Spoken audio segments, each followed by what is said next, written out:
આજે જે મારી ચેરમાં બેઠા છે એમની જોડે હું હેર કટ કરાવતો હતો આજથી 12 વર્ષ પહેલા. અને હું વેટ કરાવતો ચાર કલાક. એ જે ચસ્કો તમે જ લગાડ્યો હતો ને કે જે આમ સરસ ફેડ વાળો, એટલે અત્યારે હું ઘણા લોકોને કહેતો છું કે ફેડ હેર કટ તો અત્યારે ક્લાયન્ટને કહું છું કે તમે અત્યારથી કરો છો. હું 2013 થી ફેડ હેર કટ કર્યો હતો અને એ જે ફિનિશિંગ હતું, જે ગ્રુમિંગ માટે થોડી વધારે સિરિયસ થઈ જાય કે ના યાર જબરજસ્ત લાગે. અને પાછા તમે તો નેક્સ્ટ ડોર એટલે થોડુંક આવે એટલે ફારું ગઈ ફિનિશિંગ કરો થોડું. એમાં તો એક ડેટ પર બી જઈ આવ્યો હતો, ખબર છે તમને, યાદ છે?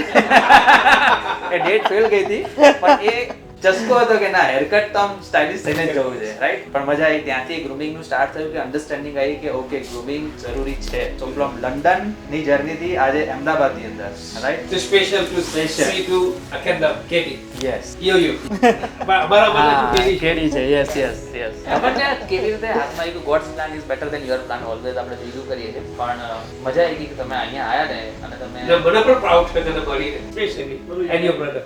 યસ.